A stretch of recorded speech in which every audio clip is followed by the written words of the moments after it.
अब ये बात तो कौन भली है, कौन मंदी है, कौन चंगी है, कौन हमें हित देगा, कौन हमें दुख देगा, ये तो सतगुरु जानता है।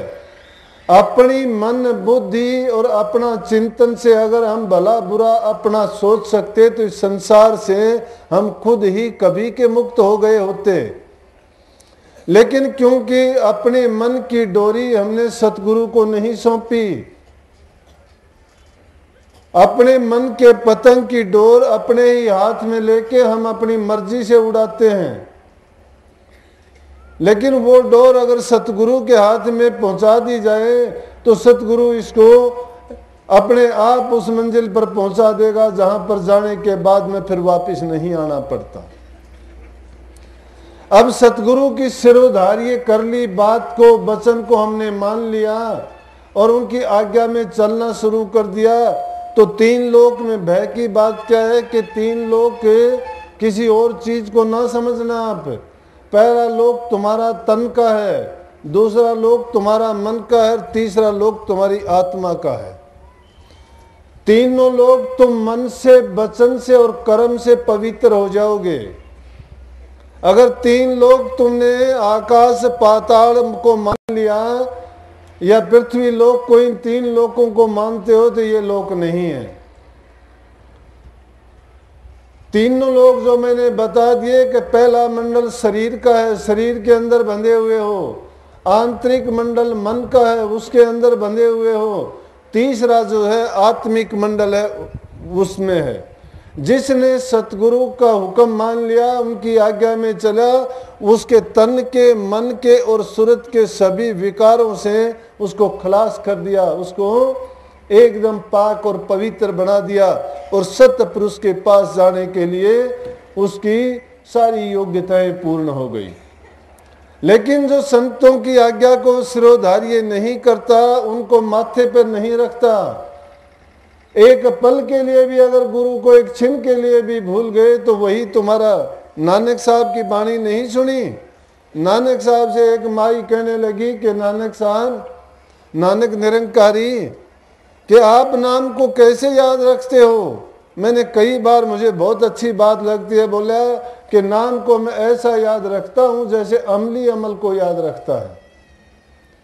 अमली को अमल की आदत पड़ जाती है उस नशे की कि जिस तरह से कि टाइम होते ही अगर वो नहीं खाएगा तो उस तिलमिलाहट शुरू हो जाएगी, वो टिक नहीं सकता, उसका मन नहीं लगेगा कहीं भी, अपने शरीर को फाड़ना शुरू कर देगा, कपड़े फाड़ देगा, लोटपोट हो जाएगा। क्योंकि ऐसी जो नशे की आदत डाल लेते हैं, मैंने ऐसे लोगों को देखा है यूं तड़पते हुए, आपने भी देखा होगा।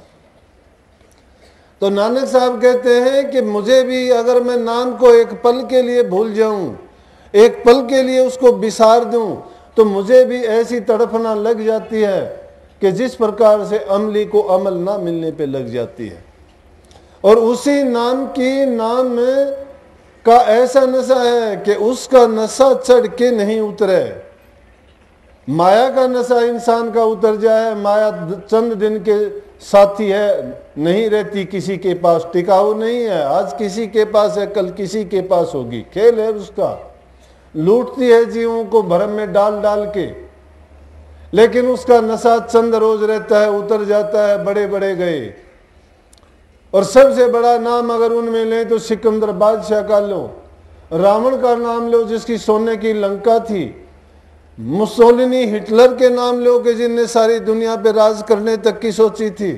सिकंदर ने 30 कोस का खजाना भर लिया था लूट कर करके, और कितनी लूट मचाई उसने, इतनी लूट मचाई किसी के पास तांबे का सिक्का भी नहीं छोड़ा। बल्कि यहां तक कि उसने ऐसा कर दिया, जब सारी दुनिया से जहां जहां उसका संपर्क रहा, जहां जहां गया, एक पैसा तक दमड़ी नहीं छोड़ी किसी के पास। और इतनी लूटपाट वो धन का संग्रह करने के बाद में उसने एक हाथी को घुमा दिया, घोड़ा कहो हाथी कहो, और उसने कह दिया कि कोई 1 टका भी दे देगा इस हाथी को ले लेगा वो। कहने का मतलब ये था कि वो तलाश करना चाहता था कि किसी के पास 1 टका भी ना बचा हो। जब वो हाथी इस तरह से घुमाया जा रहा था और उस पर बोली लगाई जा रही थी कि कोई भी 1 टका दे देगा उसको, उसके बदले में हाथी मिलेगा।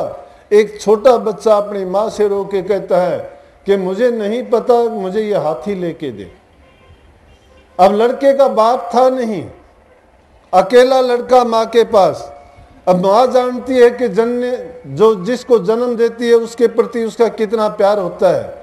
और जब पति का साया सिर से उठ जाता है और एक ही लड़का जिस पर आस रखती है कि बड़ा होगा, मुझे सुख देगा, मेरा बेटा है, पति नहीं है, कोई परिवार नहीं है, और उसमें वो बड़े बड़े सपने देखने शुरू कर देती है। क्योंकि संसारी लोग, पहली चीज है कि इंसान संसारी सुख चाहता है।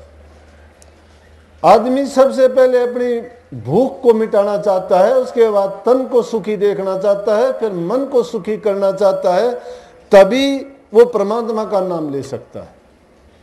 जिसका पेट खाली है, जिसको तन ढांपने के लिए कपड़ा नहीं है, सिर के ऊपर छत नहीं है, रोटी, कपड़ा और मकान इंसान की 3 जरूरतें हैं।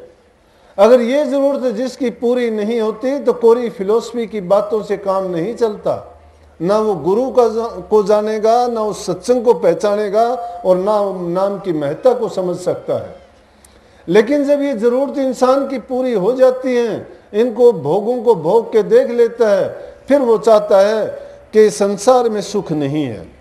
जो इंसान नहीं भोगता है तब तक उसको तड़फना होती है कि सुख कोठी में होगा, सुख महलों मकानों में होगा, सुख स्त्री के भोगने में होगा, सुख संतान पैदा करने में होगा। लेकिन जब वो इनको भोग चुका होता है और उनका परिणाम देख चुका होता है, फिर वो कहता है कि असली सुख यहाँ नहीं है।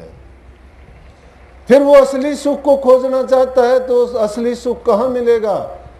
वो फिर देखता है कि जिनने त्याग कर दिया है, जिनके पास कुछ भी नहीं है, फकीर हैं जो, जिनके पास ना परिवार है, ना कुल है, ना कुटुंब है, अगर है तो भी जिसने जानबूझ के जिसको त्याग दिया है, वही उस घर के लिए तुम्हें भेज सकता है, उसी का भेद वही दे सकता है। क्यों कि जिस पाया भेद कलंदर दा, रा खोजिया अपने अंदर दा, वो वासी है सुख मंदर दा। जिसने उस कलंदर का, उस मालिक का भेद पा लिया, और जिसने अपने अंतर का रास्ता खोज लिया, क्योंकि जिस खजाने को, जिस निधि को, जिस आनंद के लिए हम इधर उधर भागते हैं, बार नहीं है। इंसान को मृगी तृष्णा लगी हुई है, मृग को प्यास लगती है, इधर उधर भागता है, कहीं उसको झलक पड़ती है सूर्य के प्रकाश की तो वो देखता है कि पानी वहां है वहां, लेकिन पानी नहीं मिलता, आगे से आगे दौड़ता जाता है। यही इंसान की भूख तड़प है। वो भी संसार के पदार्थों को भागते भागते खोजने की कोशिश करता है उस हिरण की भांति, लेकिन जब जहां पहुंचता है वहां वो चीज नहीं है। ये संसार के पदार्थ इसी प्रकार हैं जिसमें हम खुशी, आनंद और शांति ढूंढना चाहते हैं, इनकी तासीर शांति वाली नहीं है।